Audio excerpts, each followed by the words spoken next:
আমার কাছে মনে হয় যে পদত্যাগ করা ভালো হয়নি। আমি মনে করি যে এই নতুন দল আসলে কোনো আমাদের যে আকাঙ্ক্ষা সেটা তারা পূরণ করতে পারবেন না।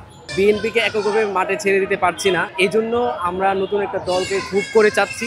নাহিদ ভাই আসলে অ্যাকচুয়ালি খুব ভালো ডিসিশন নিছে। একটা নতুন দল তারা গঠন করবে, তাদেরকে স্বাগত জানাই। নাহিদ ইসলাম আশা করি মুখ্য ভূমিকা পালন করবেন নতুন দলের ক্ষেত্রে। সবাই তো আওয়ামী লীগ বিএনপি না, নতুন দল তো অনেকেই চাচ্ছি আমরা, তাই হয়তো আসে, এটা হয়তো ভালো ডিসিশন নিয়েছে। আমাদের অভ্যুত্থান পরিবর্তে ছাত্র সমাজের একটা দাবি ছিল বাংলাদেশের যে রাজনৈতিক ব্যবস্থা তার নতুনভাবে করা, যেখানে আমরা যে পেশি শক্তি ছিল বা যেরকম রাজনীতি আমরা করে আসছিলাম এই রাজনীতি থেকে বেরিয়ে আসবে এরকম প্রত্যাশায় আমরা অপেক্ষা করছিলাম। তো এরই ধারাবাহিকতায় নতুন একটা দল গঠন হচ্ছে, আর এই ক্ষেত্রে নাহিদ ইসলাম আশা করি মুখ্য ভূমিকা পালন করবেন নতুন দলের ক্ষেত্রে।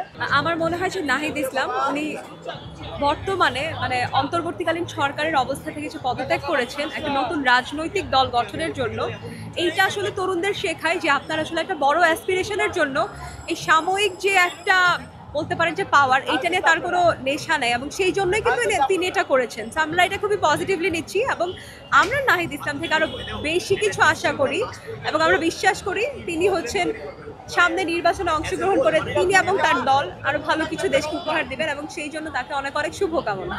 যেহেতু আগের রাজনৈতিক দলগুলোর মধ্যে মানুষ বিভিন্নভাবে বিভিন্ন ত্রুটি তো অবশ্যই থাকবে, রাজনৈতিক দলের ত্রুটি থাকবে, ভালো দিক থাকবে, এটা থাকবে।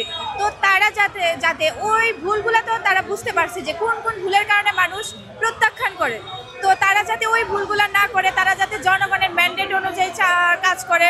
আমার কাছে মনে হয় যে পদত্যাগ করা ভালো হয়নি। তার উচিত ছিল যে উপদেষ্টা পরিষদের সাথে থাকা। তারা যখন একটা দেশ গড়ার জন্য প্রস্তুতি নিয়েছেন সেহেতু সেটা করেই তারপর তারা যখন এই মেয়াদটা শেষ হতো, অর্থাৎ তার উচিত ছিল সকল উপদেষ্টা পরিষদের সাথে পদত্যাগ করা এবং নাগরিক কমিটি তিনি হয়তোবা একজন ভালো উপদেষ্টা হতে পারতেন, কিন্তু এখন তিনি ভালো উপদেষ্টাও হতে পারলেন না এবং ভালো রাজনৈতিক নেতৃবৃন্দও হতে পারবেন না। আমরা আসলে বিএনপিকে এককভাবে মাঠে ছেড়ে দিতে পারছি না, আমাদের আসলে প্রত্যাশা জায়গা অনেক। তো এই জন্য আমরা নতুন একটা দলকে খুব করে চাচ্ছি যে নতুন দলটা আসে এবং এই নতুন দল আমাদের ছাত্র প্রতিনিধিদের হাত ধরেই উঠে আসবে, আপনারা ইতিমধ্যে অবগত আছেন। তো সেই জায়গা থেকে আমাদের এই নতুন দলের প্রতি আমাদের প্রত্যাশা থাকবে যে আমাদের এই যাবৎকাল জনগণের যতগুলো অধিকার থেকে বঞ্চিত হয়েছে সেই সব অধিকার যেন এই নতুন রাজনৈতিক দল ফিরিয়ে দেয়।